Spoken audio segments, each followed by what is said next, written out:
Kazakhstan's mining industry is undergoing a technological revolution, fueled by AI, automation, and data analytics. AI and data analysis are transforming mineral exploration and resource estimation by processing vast geological data sets. Companies like Sequent convert geological data into actionable insights, boosting efficiency and decision-making. Automation enhances various mining operations.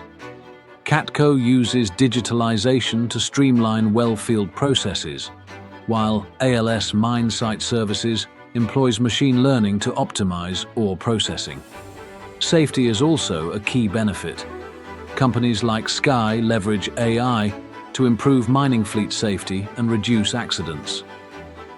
3D structural geology models, as showcased by Rock and Mill, provide better visualization and analysis of geological structures. These advancements not only enhance operational efficiency, but also increase transparency through real-time data, enabling more sustainable mining practices.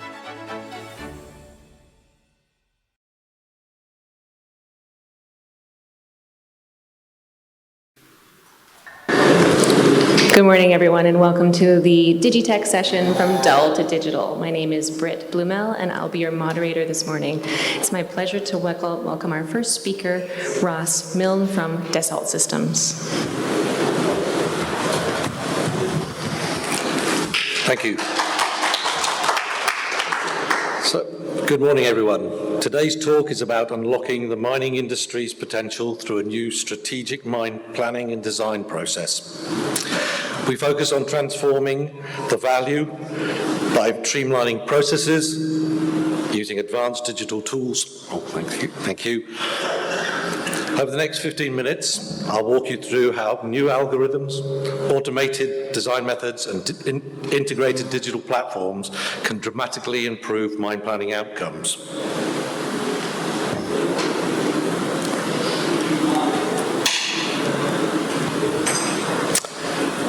Strategic mine planning is fundamental to the success of mining operations, enabling optimal resource extraction and value maximization.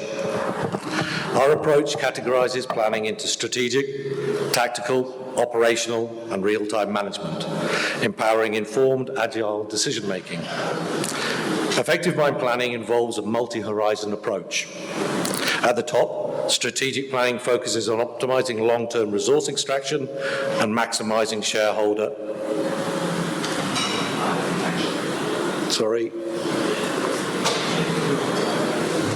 Lost the presentation. Thank you. And maximizing shareholder value. Tactical planning integrates short-term development with ore extraction scheduling. Operational planning fine-tunes production activities while accommodating deviations. Finally, operations management leverages real-time performance tracking and analytics.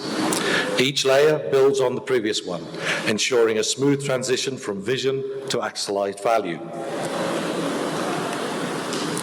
Traditional mine planning involves repetitive, time-consuming, fragmented manual processes that rely heavily on manual adjustments, disconnected tools, and inefficient data transfer, leading to extended project timelines and inconsistent data management. Despite its importance, traditional mine planning and design processes are fraught with challenges. Firstly, pit and phase optimization often relies on methods like Lurch-Grossman or pseudo-flow that can take hours or even days, significantly slowing down decision-making. Secondly, phase design is usually done manually, requiring repeated adjustments and leading to inefficiencies and inconsistent designs. Lastly, strategic scheduling depends on mixed integer linear programming solvers, or suboptimal heuristics, that deliver fragmented outputs and require manual data transfer via emails and shared folders. These fragmented workflows result in extended turnaround times and increased risk of errors. In contrast, the new approach utilizes advanced algorithms like FastFlow and Geovia Mine Maximizer, GMX, alongside fully automated parametric designs, significantly accelerating and enhancing accuracy and efficiency in strategic mine planning. Data is synchronized, parameter adjustments are automated, and outcomes occur within minutes rather than days. The solution adopts a new approach based on fast parametric algorithms and fully automated designs to overcome these traditional challenges. For pit and phase optimization, the fast flow algorithm or direct block scheduling, when necessary, delivers practical phases in minutes instead of hours. In phase design, the system automatically adjusts and refines the optimal phases in a fully parametric environment, reflecting any changes in seconds. And with the strategic scheduling powered by the GMX engine, near global optimum solutions are generated in a few minutes. This integrated solution significantly accelerates the entire process while enhancing accuracy. Focusing specifically on pit and phase optimization, the new algorithms generate and evaluate multiple pit, pushback, and ramp designs in an automated parametric way. This means that any change in design instantly triggers an update across the entire strategic plan. The result is a far more efficient process that delivers optimal phase designs in minutes, ensuring the mine plans are practical and economically robust. Complementing the design enhancements is the new GMX engine developed by Dassault Systems. Based on a fast Beinstock-Zuckerberger algorithm, it can generate near global optimum scheduling solutions in just a few minutes. The engine keeps scheduling precise, timely, and highly responsive to changes by automating parameter adjustment and integrating cloud-based project management tools. This allows operations to maintain a competitive edge through rapid decision-making and efficient resource allocation. The vision for developing new strategic planning and design solutions is focused on 5 fundamental pillars. Firstly, leveraging cutting-edge technology for timely optimization of economic value. Secondly, incorporating sustainability at the core of decision-making. Thirdly, enabling and generating robust outcomes under varying uncertainty conditions. Then, resolving mine planning and design with a collaborative environment. And finally, integrating and associating data to produce synchronized plans and designs. Let's review each of these pillars.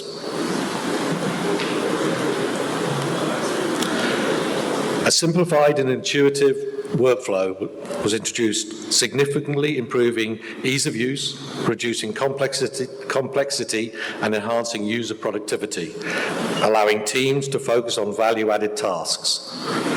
To maximize the value, new algorithms for pit and optimization and phase generation have been introduced.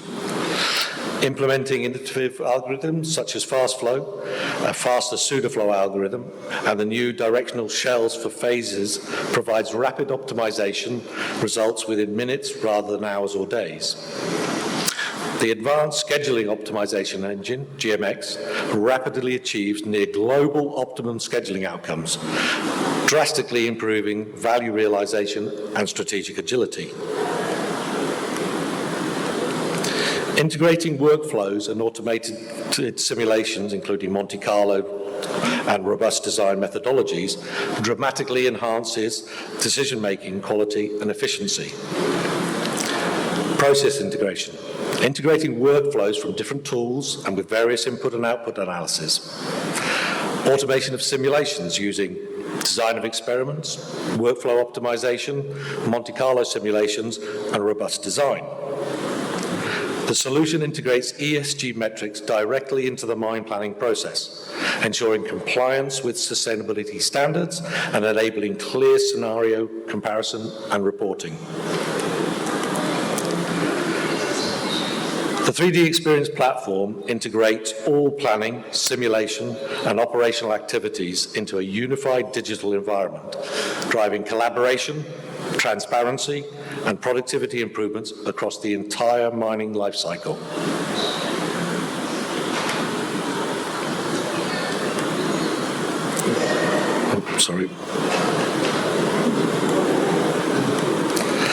Automated pit design and ramp design are now achievable through advanced parametric design tools. These solutions rapidly generate multiple optimal scenarios, significantly reducing design iteration time.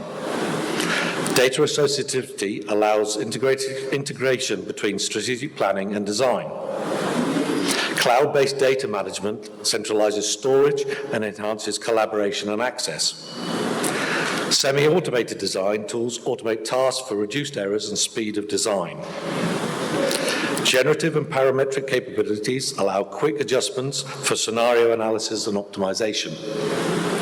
Real-time economic evaluation continuously analyzes NPV for economically optimized designs. The benefits of generating parametric designs with strategic mine planning are significantly reduced design time, lower costs through optimized resource allocation, and enhanced collaboration and reduced workflow delays. Comparing traditional and new methods illustrates the solution benefits.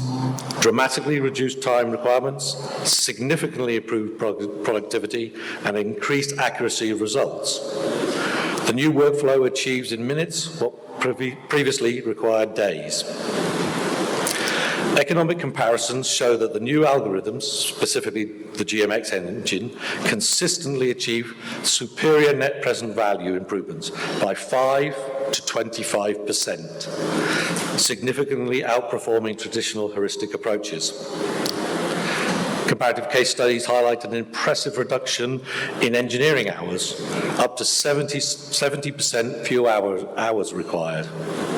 The new approach allows quicker, more effective responses to changing parameters, dramatically enhancing operational agility.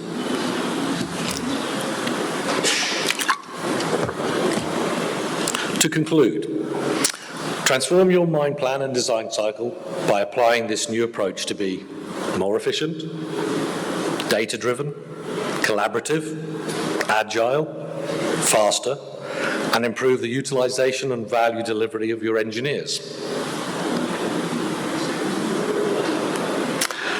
Thank you for your time and your interest.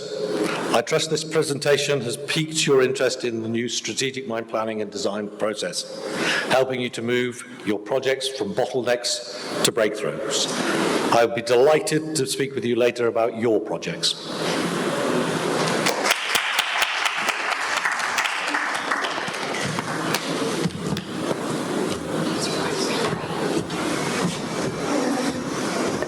Thank you so much, Ross. Our next speaker is Denis Lubyachenko. Did I say it close to right? Please join me in welcoming Denis.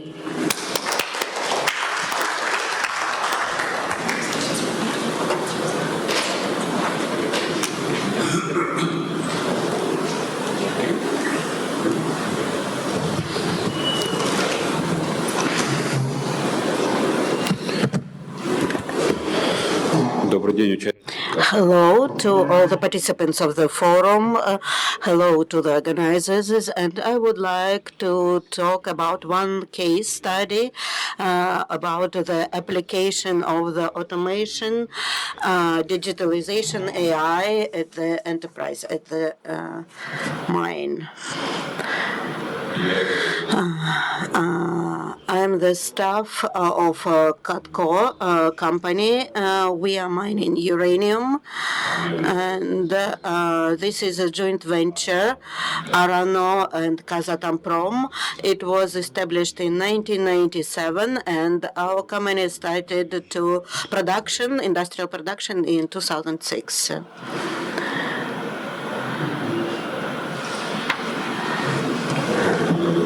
I would like to talk a bit about the principles of generation of the uranium fields and uranium mining. Our field is a secondary deposit. Unfortunately, I will not be able to show you here, but so the rains that are going near the mountains, so they get the oxygen then this rains goes to the soil, and then uranium goes to the 6 valence, and then it goes to the plain, and then this is being deposited as minerals, so at the surface of the sand particles. To extract this uranium, we are drilling a lot of holes, wells, and in some of them we are injecting the solution of the acid, and from the other wells we are extracting the solution that is rich with uranium, and then this is being sent to the plant where it is being treated. Katco is the company of the full cycle, starting from the exploration, drilling. Then we are extracting solutions from under the ground, treating the uranium, and then we are exporting the end product. Now I would like to talk about the problem that we faced. If we are to look at the areas where we are mining, the length of our deposit is about 45 kilometers, and on the slide on the right, you can see the red zone where the uranium is located, is deposited, and the total area of the deposit is more than 45 square kilometers. Correspondingly, in order to collect all the data from the polygons, it is required to do a lot of things. How we collected the data before in the past. We go to the field, we took the notepad, and then we are putting the data in this notepad. We are collecting all the data on each of the indicator, and correspondingly collecting all the data. Then we are working, processing this data, and we can do that only in one day. On average, sometimes it's even 2 days when we start processing this collected data, and it's not acceptable, especially if you want to respond fast to some of the situation. And also, I would like to talk about the problem. So initially in the design, we included the manual collection of data, and correspondingly, during the operation, it was very difficult to modernize and to understand actually what we want to introduce in this process. What is the outcome of this very slow data collection process? For example, we want to change something. For example, we want to launch some new block, for example, and if we want to remain at the same level of the production of the productive solutions, what we're doing, we are doing 4 iterations. So we have to stop some of the wells. We are looking at the debit, then we launch some of the part of the new wells, and it means 2 iterations. We have to do 2 actions in order to launch the new block, and it means that we are losing the production. Since automation is local one, it means that the injection of the acid solution can be not stable, because can be unstable, and because initially, so there can be some issues of the wells accepting the solutions being injected. On the slide, you can see the example how we're injecting the acid, and you can see the delay in the launch of the block sometimes can be up to 1 month. Correspondingly, there is a question.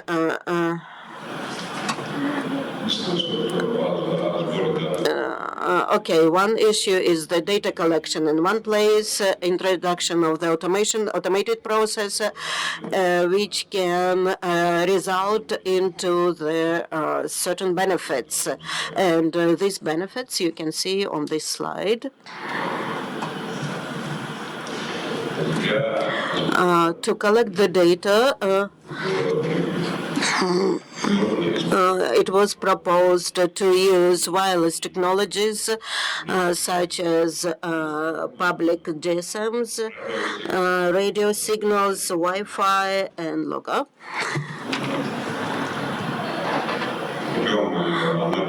By analyzing our needs.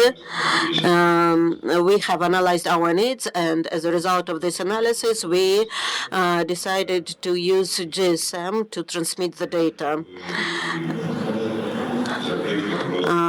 To resolve the issue of the data security, cybersecurity, what we did, we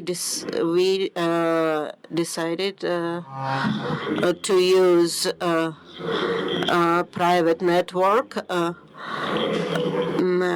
private APN that will allow us to transmit all the information using virtual network, and this information, this data will remain in this network. On this slide, you can see so the scheme of the data collection, so the layout of the process of the data collection. You can see the field equipment. Then we are using GSM, or if the signal is lost, then we are transmitting the data using flash drives and USB sticks, and then at the end we are collecting all the data at one center. To confirm this option, last year we automated one of TUZ, and we installed the controller, and in the control room we installed MINEX Kazakhstan, collecting all the data from the field. This pilot trial was successful of such installations, of such arrangements, and we resolved some of the issues. We clarified certain aspects in this schematic, and now we are ready to implement this concept at all the TUZs of our polygons.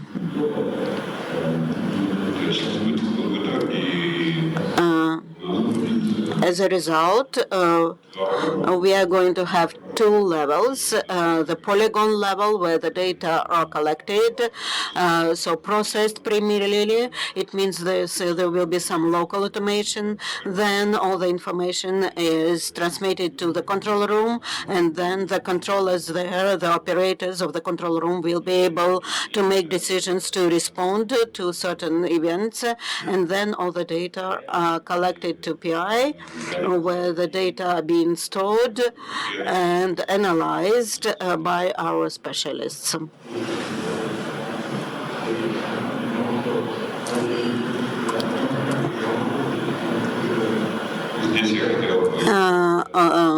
Now I would like to talk about the following.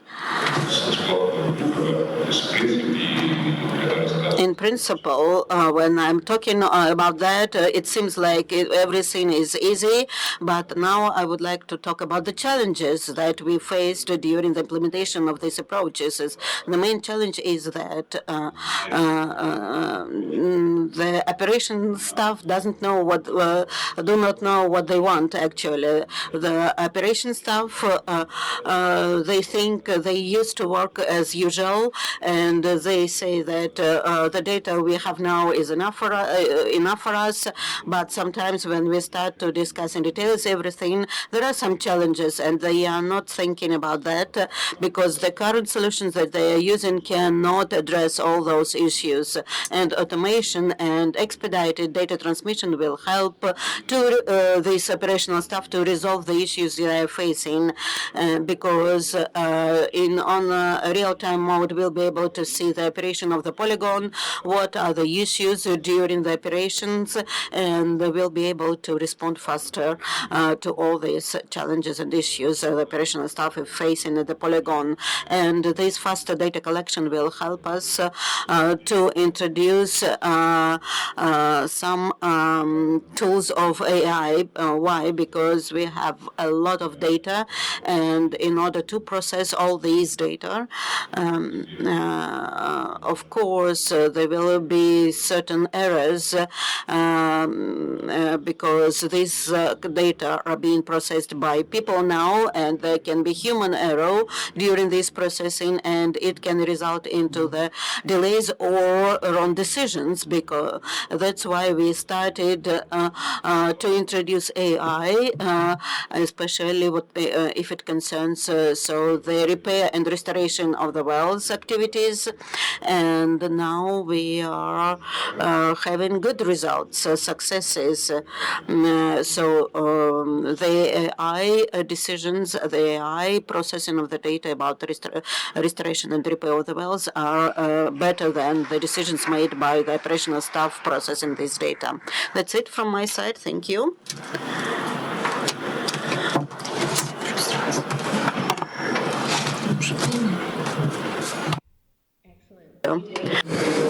Our next speaker is Alexander Frolov from Sequent. Please join me in welcoming Alexander.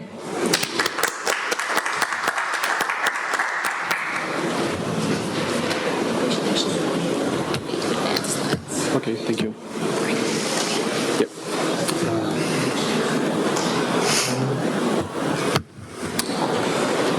Коллеги, здравствуйте. Alex, good morning. Today my presentation will describe the geological information change in the sector. Today I will be talking of it from the point of view of a company that deals with the development of software for the mining sector. And I will start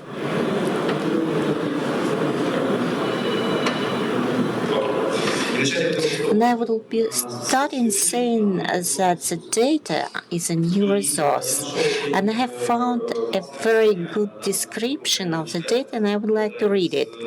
I have taken it from one of the reports of International Monetary Fund. The data indifference for workforce and machines is a unique resource. Many people can use the same data at the same time without exhausting their reserves. It means that the data may be accumulated during time, and many companies and researchers implement innovation and generate new knowledges on the basis of existing data. As a result, the value of data is growing and increases the productivity and growth in the prospect. So agree, it sounds very strong. Data is endless resource that pushes us to maximum use of the data. And we have to understand whether we use them whether we use this data at full or whether we utilize 100% of our data. Our company analyzes global review of our users to understand the trends in the market and data management in geoscience. And if you are interested, you may read the report that is available on the QR code. Considering the importance of the data, one of the striking observations is that every such respondent says that he lacks the data to make decisions. And responding to the question, what is exactly is lacking? Mostly we received two responses. there is no available historic open data, and there is no integrated centralized databases. It is difficult to find the information and difficult to use it. 50% of respondents stated that non-managed and non-structured historic data creates problems for companies, and 2 of 3 stated that they would like to use the AI and machine learning and other modern technology while working with the data. These interviews stressed that despite of the growing interest in analytics and digital instruments for data processing, the free access to historic and open data is very important. So structured and centralized databases are also a serious barrier for many companies. Let us consider several examples that demonstrate how these issues are resolved at the governmental level. And then we will turn to more local examples. And the first example of me will be, if you allow me, the first example will come from Australia. As you may know, Australia has invested a lot so as to collect and structurize historic data and place it at a uniform scientific platform with open access. In Australia, Deloitte company was invited by Australian GSS company to assess economic contribution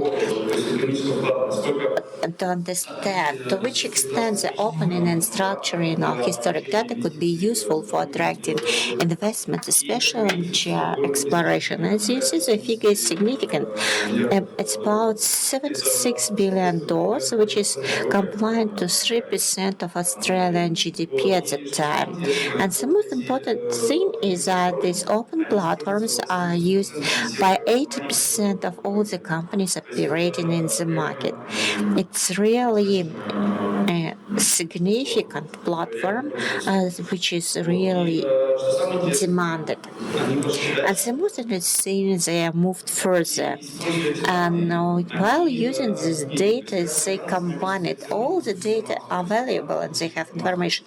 You can withdraw information from the data, but they made the next step. They combine the data and analyze them. And the key conclusions after the comprehensive interpretation of this data is that 85% of deposits of non-ferrous metals are located at the ridges of tectonic plates. These conclusions allow the companies to identify the priorities and range the areas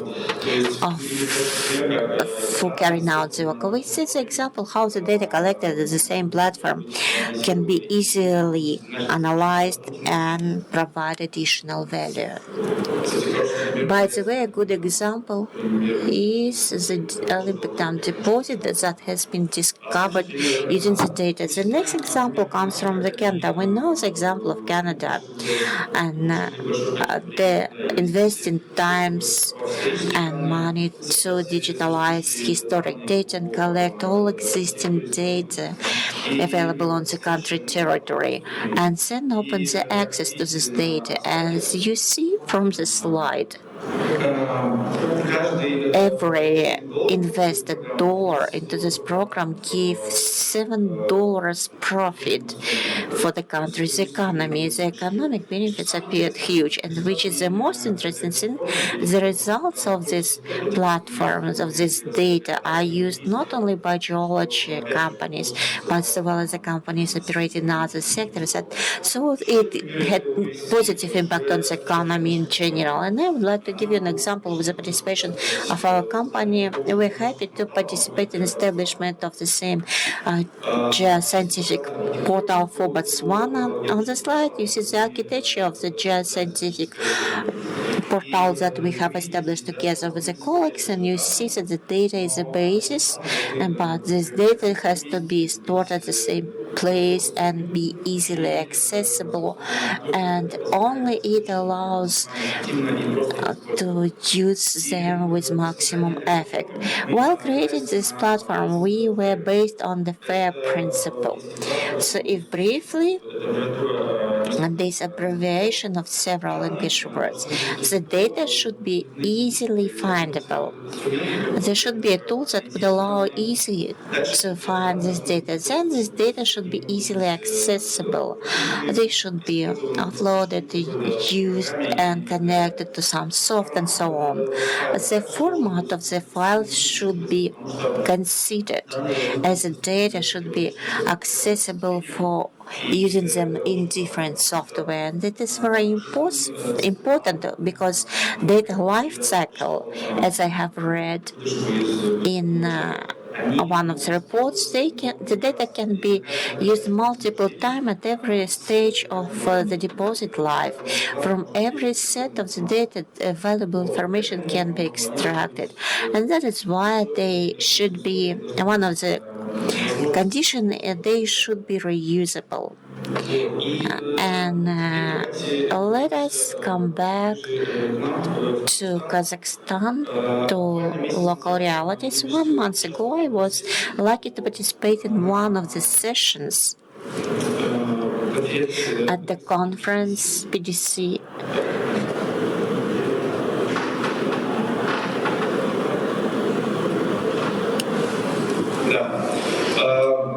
Well, there was one of the sessions was devoted to Kazakhstan, and at the sessions there were several subtopics on critical minerals, capacity of Kazakhstan, and also I had a session. There was a session on investment attracted to Kazakhstan, and one of the reports was presented by Michael Stanley, one leading specialist of the World Bank for attracting investments, and he was asked the question: how Kazakhstan can attract the same investments to geoscience in Kazakhstan? And he responded with this slide. If we look,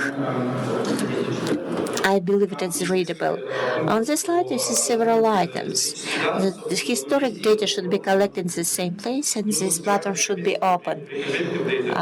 Pre-competitive data should be also collected. These are the data of geophysics, geochemical data, large-scale geochemistry data. And if we look at all these recommendations are as follows.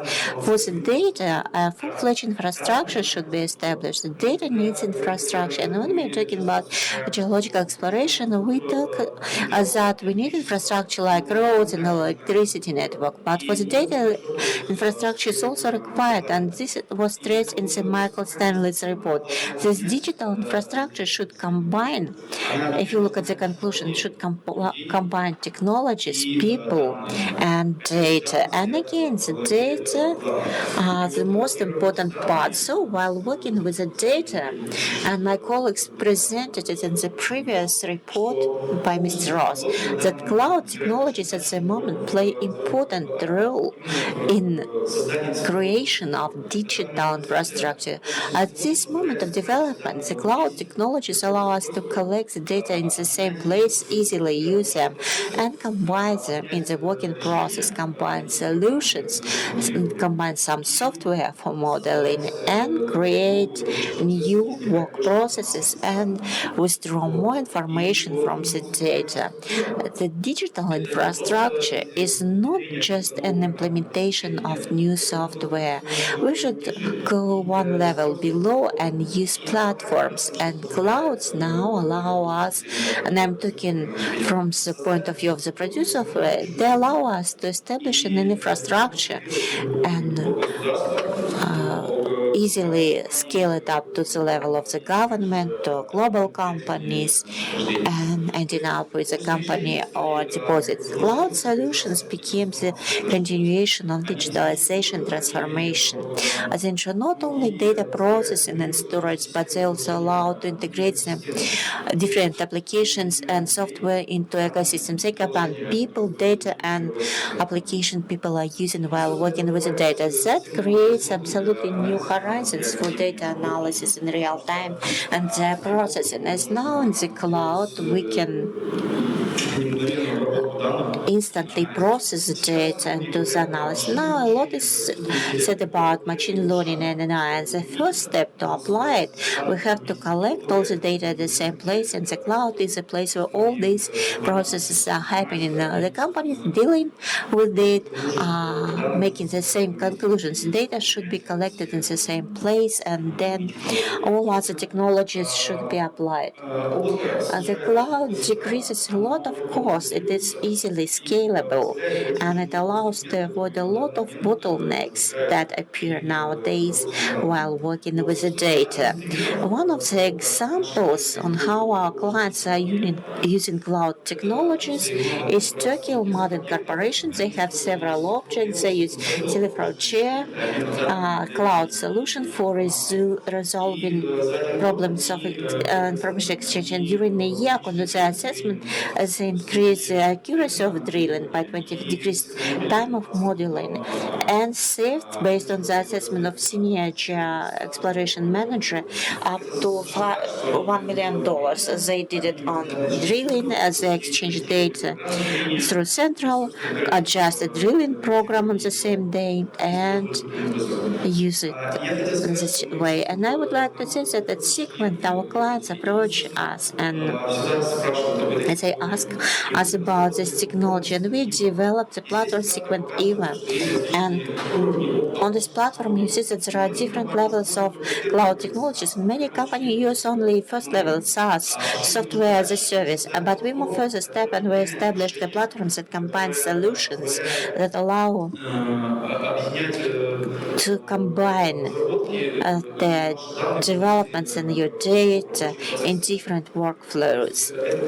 This platform allows us to combine the data and collect them at the same place. It allows to create different level of access to the data, and it combines the data in the same cloud. And then you can add different cloud solutions as Sequent, as others, third-party software, and create your own work processes. You can take the data from one software, transfer to another, and exchange with third software. You can add your developments and your solutions, and the bonuses is, as you may see from the video, you can find your data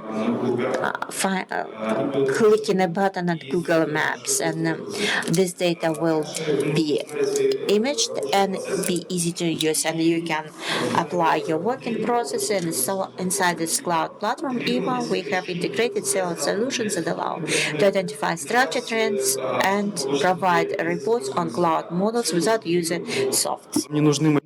You don't need super powerful computers, your servers anymore, and this infrastructure can be developed, so can be deployed very fast, and it can be scaled up so horizontally and vertically. So my colleagues told me that I'm running out of time, and that was my last slide. Actually, thank you very much.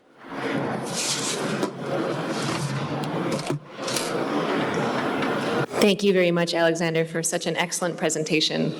Just a quick housekeeping reminder, if you have a cell phone with you, please turn it onto silent. And for those of you that are standing in the back, we have lots of seating here, here, and in the front here. So feel free to come in and make yourself comfortable. It's my pleasure to introduce our next speaker, which is me.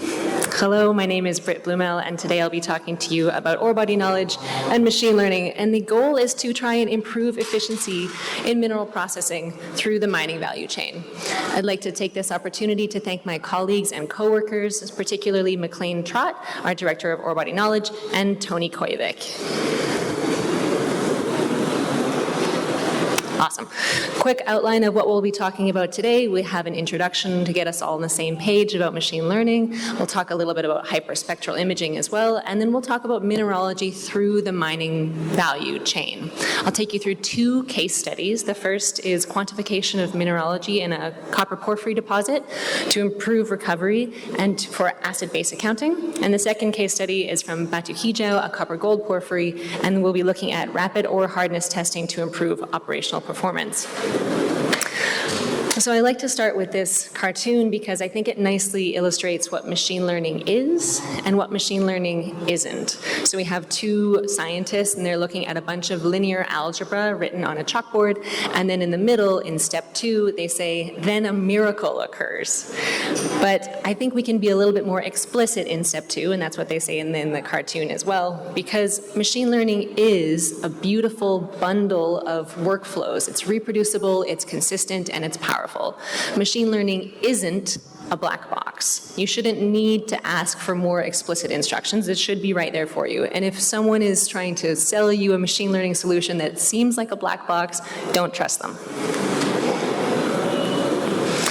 So just a little bit of terminology to get us on the same page. We have the field of data science, which encompasses artificial intelligence, which many of you are familiar with, machine learning, a subfield within that, and then a subfield within machine learning is deep learning. So if you've heard the term artificial neural network, convolutional neural network, image analysis, large language model, all of those live within deep learning, and all 3 of those fields live within data science. Within machine learning, which is where we will spend our time today, there are 2 main categories. We have supervised learning, which you can think of as being expert-driven, and unsupervised learning, which you can think of as being data-driven. So an example of unsupervised learning is clustering. An example of supervised learning is regression or classification. Now, mineralogy is where I'd like us to spend the rest of our time today, because mineralogy is really that critical piece that underpins the entire mining value chain. We mine minerals, not elements, even though we are interested in elements at the end of the day. It takes us through exploration, development, production, and into remediation and mine closure. And geometallurgy and ore body knowledge, as I mentioned, we're not mining elements, we mine minerals. And so geometallurgy models and geometallurgical models, they aim to capture the variability of rock characteristics that will affect our ore processing. And so met tests can be costly, they require large volumes of sample material, they can be slow, they might be physically far away from where your deposit is. So geomet is all about trying to develop proxies for certain rock characteristics like mineral distribution, hardness, and texture, which all affects the way that we process the ore. So in case study number 1, we'll look at quantification of mineralogy in a porphyry copper deposit. So right up front, this is what we did. We wanted to do some acid-base accounting, so we were trying to calculate the acid requirements for leaching the ore. And to do that, the client needed to quantify several key mineral phases. Pyrite, of course, an acid producer, and we addressed this stoichiometrically from the geochemistry. Biotite and chlorite, which are acid consumers, we tried to address this and try to interpret these from our hyperspectral data. That didn't work out, and we'll talk about that. But we ended up ultimately using a regression method, and you'll recognize the term regression from our talk about machine learning earlier, from the geochemistry to produce valid results. So just a really, really quick summary of the project. It's located in the Andes between Chile and Argentina. The project itself is called Los Azules, which is in Argentina. It's owned by McEwen Mining, and it's a porphyry copper-style mineralization, and hydrothermal alteration are spatially, temporally, and genetically related to the diorite stock and the dikes. But first, just a very, very quick refresher for us about infrared spectroscopy. Many of you are probably familiar with infrared spectroscopy, but just in case you aren't, it's imaging of Earth's materials in hundreds of continuous or contiguous narrow bands across the electromagnetic spectrum. And we are chiefly concerned with the shortwave infrared in this example, which is from 450 to 2500 nanometers. So we're looking here at an image of core, and you can see a little square where we have a pixel, and each length of core could contain contain hundreds of thousands of pixels, depending on the resolution of the instrument, and each pixel has one spectral signature. We see the spectral signature there on the right-hand side. You can see it has a bunch of absorption features, and we can tell which mineral is present, as well as some chemical substitutions within that mineral based on the position, the wavelength position and shift of those absorption features across the x-axis of that diagram. Now, of course, you could imagine that we maybe get more than one mineral even on a tiny little pixel like that. So we'll talk a little bit about mineral unmixing as well. So, shortwave infrared. Why is shortwave infrared relevant? First of all, alteration assemblages in magmatic and hydrothermal deposits, like porphyries, like epithermal deposits, are well characterized by the mineral species that happen to be present in shortwave infrared. So, shortwave infrared is a fantastic tool if you're working in a porphyry or epithermal environment. But more relevant to our discussion today is that the geometry of these alteration assemblages is very important for mining and mineral processing. So, we can use shortwave across the mining value chain. Stepping over to machine learning, why is shortwave infrared data a good entry point for ML? Well, because it's multivariate. So machine learning requires large amounts of data that are internally consistent. So hyperspectral data is often voluminous, and if it's quality controlled, it's a very good data stream for machine learning.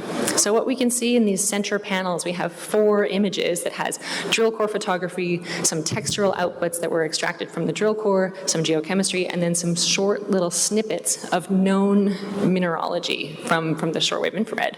What we can do is take that using machine learning and extrapolate those known pieces to predictions across the entire drill string, which is what you see on the furthest right-hand side there. Shortwave infrared is great, but it is also limited. It has its own special limitations. For example, first and foremost, it is non-quantitative. So minerals that don't have a SWIR active bond, like a -OH bond, are not detectable. So quartz, feldspars, pyroxenes, those are not detectable. And even for the detectable minerals, the albedo or the brightness of the mineral is important. So very reflective minerals are often overrepresented. Or for example, pyrophyllite has a very strong spectral signature. So you have even just a tiny little bit of pyrophyllite in your sample, you get this huge absorption feature. So depending on the mineral itself, you can have different contributions, spectral contributions to your output. The values are relative, and of course, overprinting. The most recent hydrothermal event, which is often not related to the mineralization, is the one that you'll see the most strongly. So you have to sort of unpick your way through situations where you have multiple hydrothermal events. So our task here is to quantify the acid-generating, pyrite, and the acid-consuming, biotite and chlorite, in mineral phases to try and determine the acid requirements that we have for leaching the ore. And we have different tools that we can use to measure elements, different tools that we can use to measure minerals, different tools that we can use to identify rocks, like data analytics and rock properties. And within those fields, we have a lot of different varieties of data types that we can interpret. In this particular project, we have some SEM data, TIMA. We also have some core scanning technology, GeoLogger, and we have some laboratory geochemistry. So in mineral abundances, we think about this a lot in geochemistry and mineral interpretation, is what is the truth? There's lots of different pieces of data. All of these pieces of data are pointing us at mineralogy, but which one is the most right? Which one is the most perilous, perhaps? So we have some line scanning data. We have 49 million spectra in this deposit. That's great. It's very widespread. We also have laboratory geochemistry. We have aqua regia and sequential copper leach. So it's very widespread, but neither of those are really natively quantitative in terms of mineralogy. Versus we also have some SEM data, scanning electron microscope. We only have 296 samples across the entire deposit of SEM. So it's a bit limited distribution, but this is really our closest measure of quantitative mineral abundance. So our challenge is, how do we use the SEM, or how do we leverage the SEM data back across to our more abundant or more plentiful data types? And we can do that using, for example, this pyrite from stoichiometry. So we'll start with sequential copper. And so in this case, we have sequential copper leach as well as Aqua Regia digest geochemistry. And so Aqua Regia, for example, targets specific mineral phases. So this is primarily sulfates, sulfides, carbonates, and oxides. And then sequential copper will have our 4-acid digestion, our sulfuric acid digestion, our cyanide digestion, and our residual copper. But the point here is that by taking components like iron and sulfur, like iron and sulfur, into host phases that are constrained by those targeted by geochemistry, we can reduce the available budget for these elements and ultimately attribute the leftover iron and sulfur to pyrite.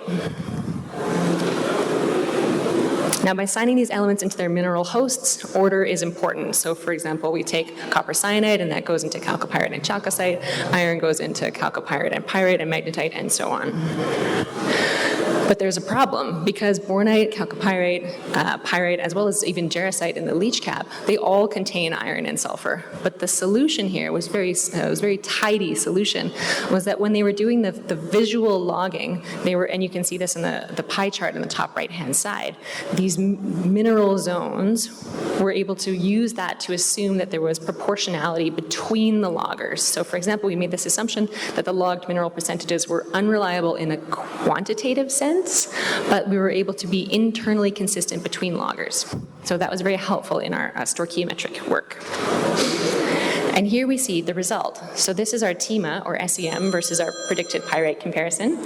And it falls mostly along that one-to-one line. You will see some samples sort of creeping up the y-axis. They're colored, they're larger, and they're colored in yellow blocks. And that's because these samples contain gypsum, or anhydrite. So they have a little bit more sulfur than we would expect them to have based on our calculation. And of course, afterwards, we have to do a geological, we'll call it a sniff test. So we want to see if our results are reasonable. So our stoichiometrically calculated sulfide abundances are in agreement with what we know about Los Azules and about porphyry deposits in general. So we have a broad pyrite halo surrounding our copper sulfide mineralization, and then we have this absent leached top and a trending into a chalcocite blanket underneath. Now, biotite abundances, we tried to classify biotite from SWIR to start with, from shortwave infrared, and we had 49 million spectra as well as a class membership probability. But the results compared to the TEMA, or the bulk mineral analysis, suggested there might be these 3 linear trends. But at present, there really wasn't enough data to flesh out these trends, so we decided that this route was not reasonable. So we can go back to our geochemistry. We can take our TEMA data or SEM data and compare with correlation coefficients with our different geochemical variables, and it looks like our biotite, as determined from TEMA, correlates really, really well with titanium, magnesium, potassium, and lithium from our geochemistry, and that's from our Aqua Regia geochemistry. Now, the reason that biotite is really tricky is because it has a lot of different components that exist in a lot of different minerals, so we can't do that stoichiometric approach that we did before. Our empirical relationship from TEMA highlights that we have some really nice correlations, and in theory, perhaps, and this is a guess, we might have more intensely altered parts of the system that might be releasing titanium from primary mafics, making it leachable in Aqua Regia. And then we can extrapolate that using our biotite from TEMA, which we see in the drill string solids, and our bar graphs, which is extrapolated biotite, using that correlation with titanium. So the conclusions of case study 1, I'm going to just jump over because I want to make sure that we have enough time to talk about case study 2. I'll just take 2 minutes to finish this up. And this is rapid ore hardness testing to improve operational performance. So ore variability or hardness variability is really important because it will help us manage or improve our milling performance. And variable hardness in the ore and the waste affects both the SAG and the ball mill performance. Some of the challenges are that our mill circuit design is typically from averages made from large composites of core, and sometimes the data is insufficient because there was just volume problems, cost, turnaround time, and so you can't get this hardness variability on your actual feed. You have to go back to your geological model. And so one of the solutions is something called a rapid hardness testing. There's a few different types of solutions, one from Finland called GeoPura, but I'll be talking about the HIT test, or a hardness index test. It's designed to provide low-cost, reliable, high-volume or hardness samples. It's not designed to replace your ball weight, or excuse me, your bond weight index or your drop weight index tests, and it's very, very robust. It gives you A times B as a direct measurement, and it also gives you things like bond work index or drop weight index as a calibration. You can use it on your blast holes or your SAG feed samples. So this project was Batu Hijau, is in Indonesia, and at Batu Hijau, the geos there had developed a very robust ore hardness mapping, including drop weight index, and the way that they had calculated their drop weight index was empirical from the copper content from their geochemistry. They noticed a strong correlation between the DWI and the copper content, so they used that to create a DWI calculation, but they noticed it wasn't necessarily very robust. So what we can do here is take 326 drill core samples from across the deposit and measured the A times B, that was what directly came out, and we also calculated the drop weight index here, which was from A times B and the specific gravity, so a different path to DWI than had been taken previously. See in the pie chart we have the distribution of data points. And now here we have, it's going to be tough to see, but there's sort of two donuts, and in the lower DWI, you'll see that there's an inner, more soft area of the ore body, and then outward it's harder, and that echoes the A times B as well. And so to compare the drop weight index from the percent copper model, which they had done empirically previously, and the direct measurement from HIT, we see there's these two different distributions. In blue, that's the direct measurement from HIT, and it's a wider distribution. And then in orange, it's a narrow distribution, and that was from copper concentrate from the model. And the implication here is that these differences are significant because the empirical model, the original model, would overestimate the milling capacity for the SAG mills. Fantastic. So in summary, there is no one-size-fits-all. There's no silver bullet for large-scale mineral quantification. You need to ask about what's the question you're trying to answer and what data types do you have available. Hyperspectral data can be used to predict mineral abundances, and you can also use rapid hardness testing. So thank you all very much for your time.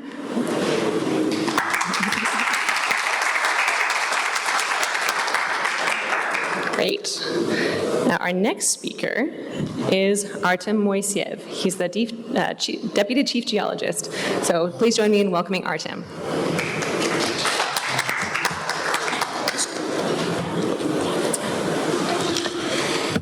Добрый день, коллеги. Good afternoon. Good morning, colleagues. I'll be talking about geological aspects of lithostructure structure models construction. First, my slide is on what is the geology structure model. We will start that they are widely used by many companies, and one of the most widespread definitions of lithology structure model is a 3D twin of the massive of the deposit. But twin can be established of any object of the Earth's crust? I believe not. It is too heterogeneous, and complete twin is impossible. But we do some interpretation, interpolation, simplification. But the question is, what is a qualitative model that can be used, that can be useful for us?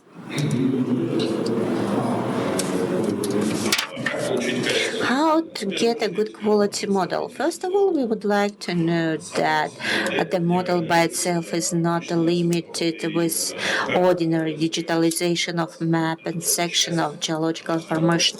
It is a part of our work during creation a model. How to develop the model? The key items that I have identified is the analysis of regional data.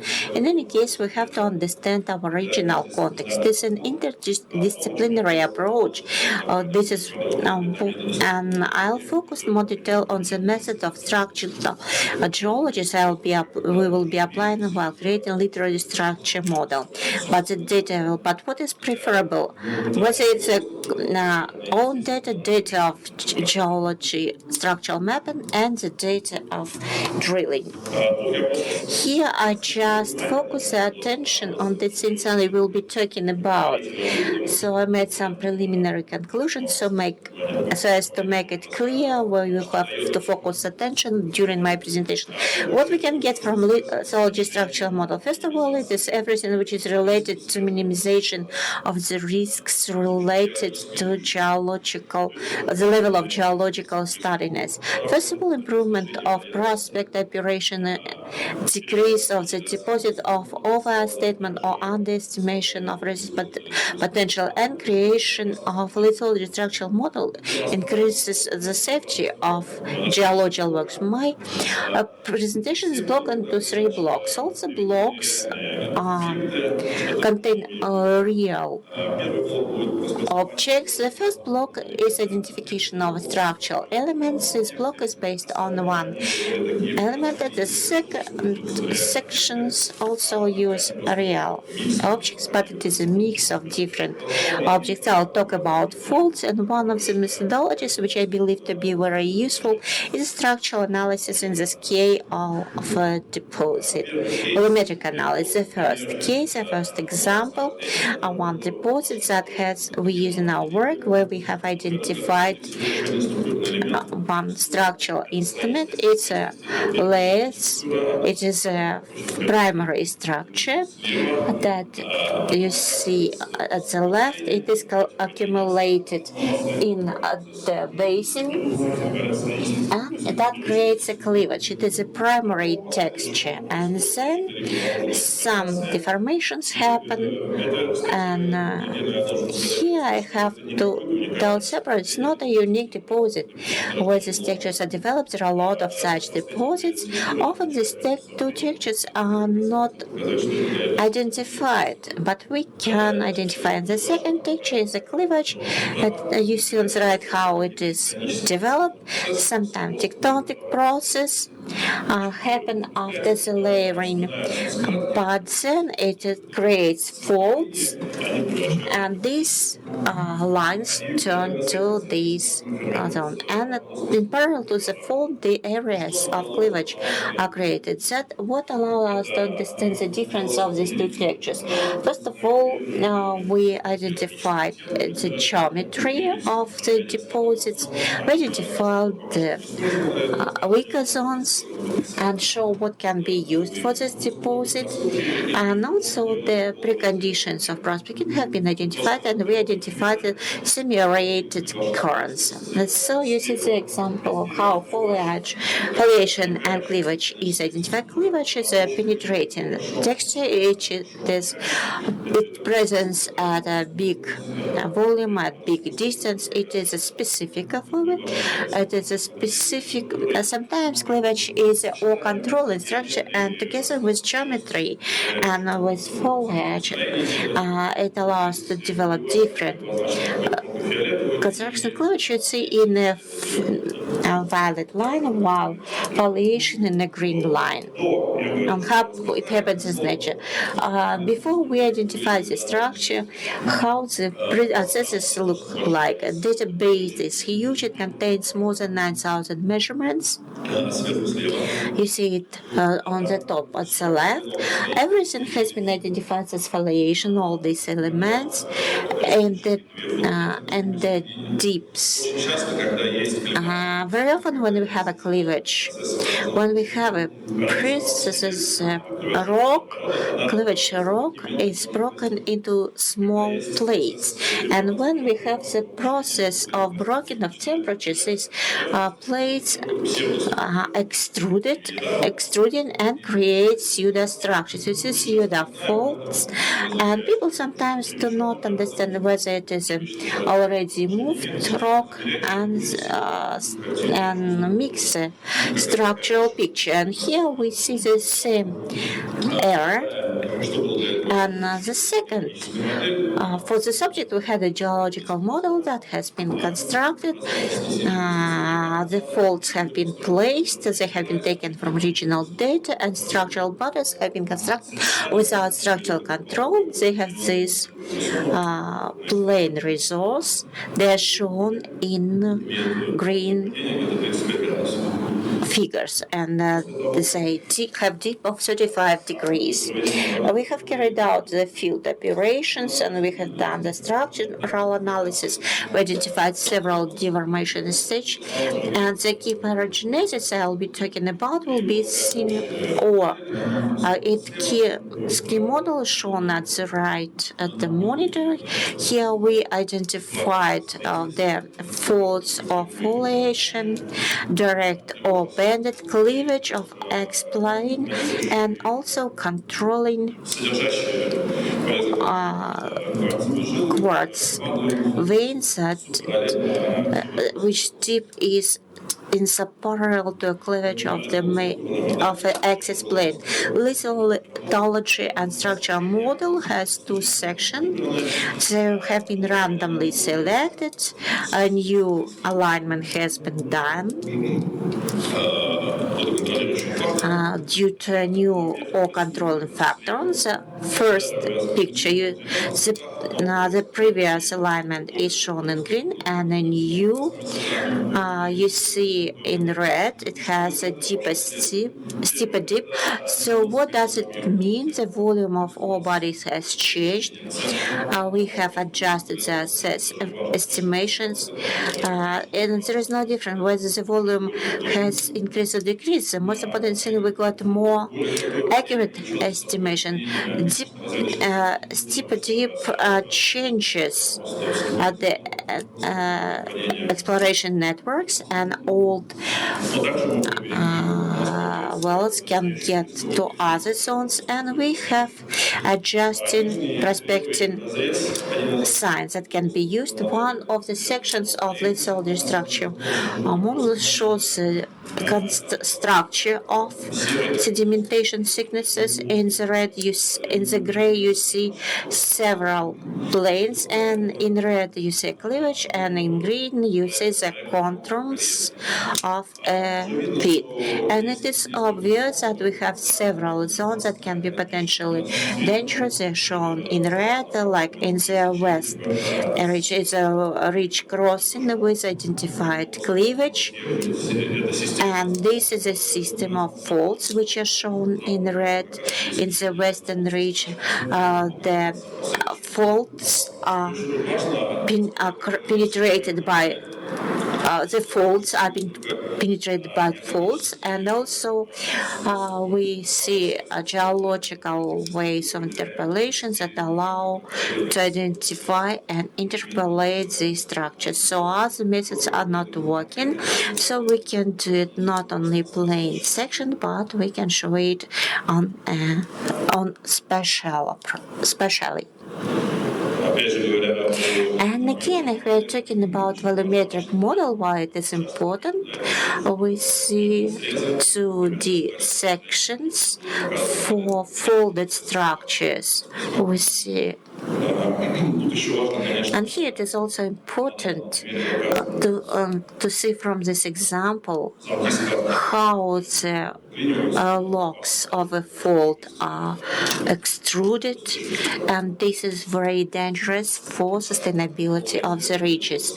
A semi-orientation course, I will not be talking about it because I don't have time, and move to another. But these are faults. Why faults are important? Because they do not raise disputes. These are the structures which are very dangerous, which should be considered during design of the mines, and naturally they have or control. In fact, sometimes they push or control mineralized zones, so we are aware of that. But which picture do we usually have when we start creating lithology structural model in green? In upper part part in green colors, you see real objects. Here we have here all the elements are mixed, like folding, like cleavage, like foliation. So these are all the elements that fall on different sides, but understand the tip of the fault is impossible because these elements of the database appear useless. So now, while constructing the models, regional data are used, and regional fault, for instance, uses a scheme which is quite general. It is selected randomly. In red, you see a regional fault that has been used during the model construction. This plane can be here, there, but our deposit will be somewhere in this area, and actually it could be an influence of regional faults, but can be in a system of different fault planes, and they should be considered in the use of methods of structural geology and important here. Another method, this is what has been already discussed today in Alexander's presentation on the databases, is the analysis of the deposit in the volume. What is meant here? Most often when we are working with the deposits, and when they are discovered, the methods of approaching are used, and mostly we are working with regional data, and then we have sharp leap in the scales. We are moving from dozens kilometers to dozen meters, and we are moving to mesostructure level, and you see this core and its appearance, and we extrapolate as the scale of core up to the ore field, and we are moving from one direction to another, and manually we cannot study the deposit because there is no such methodology, and one of the methodology to start it is the use of volumetric data. When we use only actual data, integral data, we are starting applying using them in software, and you see the real objects in the bottom, and where the intervals of grade are developed in the structure. On this object 1, you see how it looks like in nature. And so what do we mean? When we take the data, it could be any data that you have. It could be the data of exploration. It could be the data of depleted deposit. If you get to a license, you'll get this data, you'll use them volumetrically, and you see all the principle of structural geology, and you identify the paragenesis, and you confirm it while visiting. And some factors have not been identified, and you can refine them. And using this knowledge, you can construct a new prospective model for more accurate exploration or identification of new objects in the adjacent areas to the deposit. This is one of the examples of application of this method. To the left, you see a deposit with a little structure model where using interval data and actual data we identified the fault with a significant deep steep, and another deposit that we are working on and where geological is carried out. It is neighboring to the one I was talking about, and the first fault is shown in the violet at the left, and to the right is where we are doing this deposit, and so the all bodies are very well interconnected in this deep steeping fault, and we confirmed that these faults have been confirmed with field observation. I don't have any more time, but a little structural model will help to improve the resource potential, so increasing the precision of the focus chain. And thank you for your attention.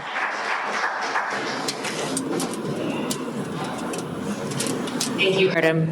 Our last speaker for the session is Artem Vasilchenko, the Head of Business Development for Kazakhstan and Central Asia for SKAI. Please join me in welcoming Artem. Do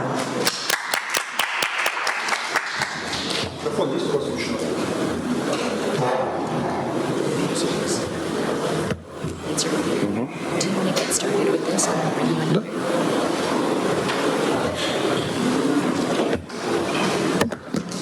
Проверка. Good morning, ladies and gentlemen. Добрый день. Hello, distinguished participants of the conference, and I'm glad to welcome all of you. Check, check. Okay, great. Today, in my speech, based on the case studies from the mining industry, I will try to answer the three questions. How the companies are coming to the digitalization of their car fleet to ensure the safety and cost effectiveness, what kind of methods and systems they are using, and the third question, what are the bottlenecks when we are implementing digitalization of the car fleet, truck fleet. And just one slide about the best practices experience based on which I will be talking. So these are the cases of the company that I will be providing as an example for you. So some of them I will not name the names, but I would like to mention that from the one part, we are the developers of all the systems.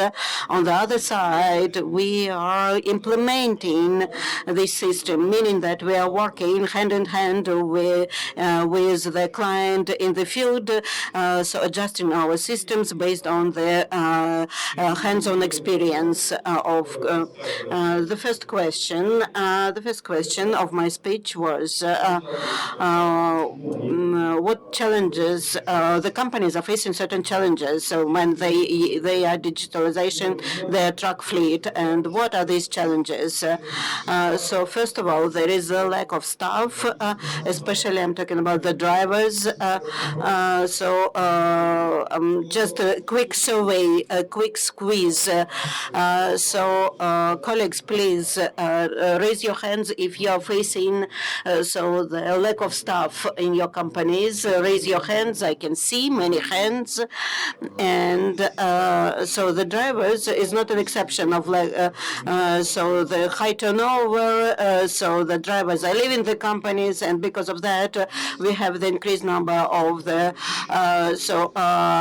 incidents, road incidents. For example, if the truck is in the road incident, depending on the ore, so the truck is transporting, there can be hundreds of millions of losses, hundreds of millions of tenge losses because of these road incidents. And that's why the companies are searching for certain ways out, how they can address all these issues and problems. To reduce the number of the road accidents, very often the systematic approach is being applied. Here we can see the butterfly approach. On the top we can see the reasons, and to the left, this is the reasons of the road accidents, so overspeeding, so tiredness of the drivers, and so on and so forth. To the right, we can see the consequences and issues we have to address because of the road accidents. And our clients, they try to apply proactive approach to resolve these issues. They try to remove the root causes of all these incidents. And this scheme, what approach is being used to address the issues and how we can digitalize everything. Here, this is IoT platform of Sky Company, depending on the ultimate goal to improve the safety, to improve cost effectiveness. We can include additional modules. We are installing additional sensors. Then all the information collected being processed by the operators, and the technical support is being provided. Here you can see three signs of Sky. Here we are applying AI. I will be talking about AI application in the equipment and how AI help to prevent road accidents. This is example how it can be done. First of all, we can install video surveillance and conduct video analytics. For example, the cameras are installed on the driver and on the road, and depending on the parameters parameters of the AI. For example, the driver is getting sleep, the road is difficult, so video camera is recording everything. Everything is sent to the control center, and then we can work on this issue. And here, case studies. Let me talk about that. For example, we can see the driver is using his phone. So the driver is starting to type on the message. The system, the video is recording. The system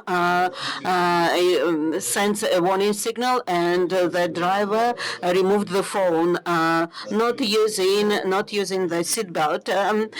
So the system sees everything, warns the driver. The driver is using seatbelt, and this is an example how the system, our system, helped the driver from the road accident.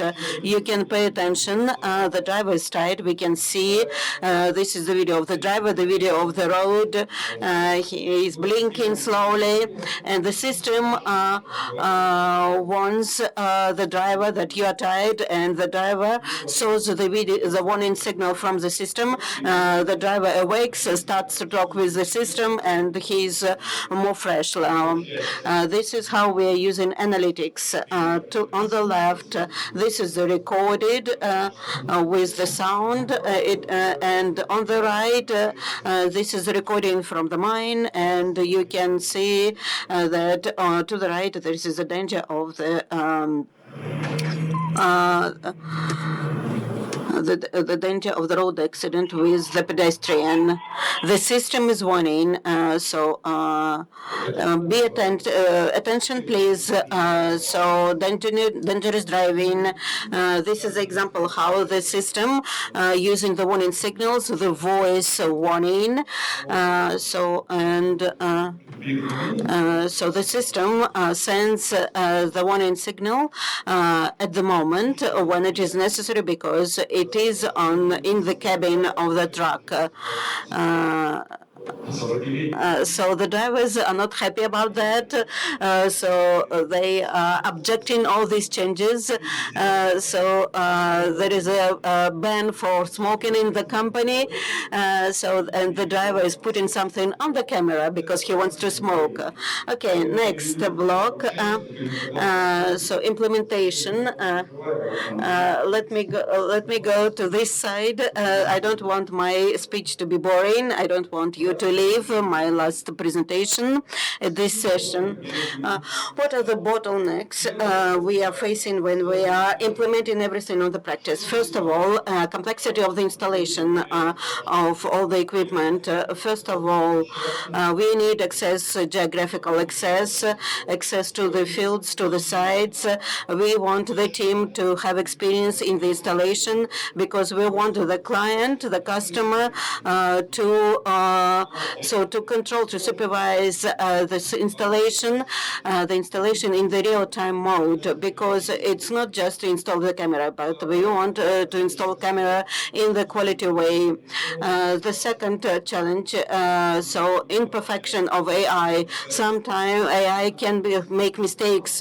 We need to update the data for the AI.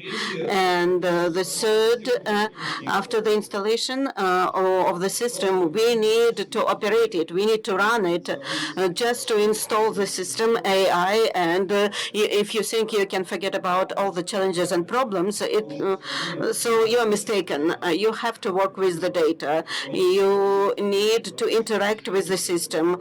You need to make the decision at the top level. So let me show all the examples of all these challenges during the implementation. So this is in the mining industry. You can see that every step of the installation is being registered. The seals are installed. Everything is sealed. And so we are providing the full report on each of the vehicle, so where the system is installed. The second case, the second challenge, when the AI makes mistake, because, for example, so the company's operation is very very specific, and the AI doesn't know the specifics. For example, in this case, in Kyrgyz Republic, very often the drivers are absent-minded. They are looking away from the road. AI is warning, so the system is warning the driver. The top management so didn't know what to do. There was a field visit. I changed my suit for the special clothes. I was using personal equipment, and we went to the mine, and we saw that there were very sharp turns, and that's why the drivers, and there was a lot of such turns, sharp turns, and that's why the drivers were looking away a bit, because they want to have a look at what is behind the turn. But the AI thought that it was like distraction of the attention, but at the same time, so it was not so, because it was just the type of driving because of the sharp turns. And we adjusted the system, adjusted AI, and the drivers were happy because the system started to warn. So the drivers, because the system tries to wake up the drivers using so vibration of the seat, our driver's seat, and we can see the results now that we reduced the accidents from 26 up to 60%. And the third block, the third challenge or issue, so we need to work with data. We shouldn't just have hopes for AI. There is a saying that you can have hopes, but for the God or AI, but you have to do something on your own as well. I'm talking about the managerial decisions. The company, besides introducing AI, they integrated these systems into the dispatching processes. Before that, just dispatchers were looking what's going on. AI is supervising the drivers on the side, and the dispatchers service, it was outside, but the dispatchers, they are receiving these recordings, and then they are working, processing these recordings according to the agreed protocols. For the years and years of the work, we have acquired a lot of data, and we have certain protocols. For example, what to do if the driver is getting asleep, what information should be provided to the management, what screenshot and what information should be provided for the managerial decisions. If you need additional information, you can use QR code at the end of my presentation and approach me later on. But this approach improves the safety, improves the cost effectiveness of the truck fleet of the company, and minimizing risks that we can face at the production site and just at the roads, general roads, if the drivers are going to these roads. This is the QR code I mentioned, so you can scan it and you can request this presentation. You can ask additional questions. You can ask for protocols of responding for the incidents recorded by the AI. Ask additional questions, and if you have some burning questions, we have about 2 minutes, and I will be happy answering these questions if there are burning ones.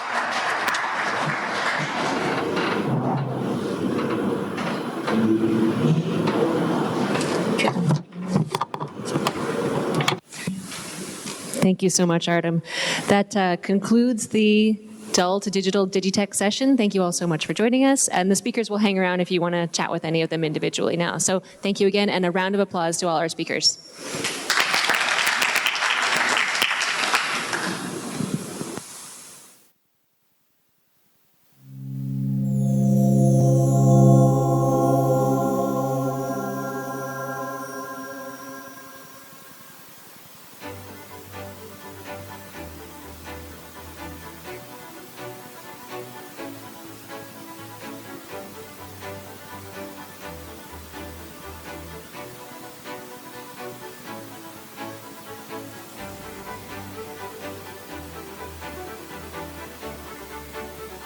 Kazakhstan's mining industry is undergoing a technological revolution, fueled by AI, automation, and data analytics.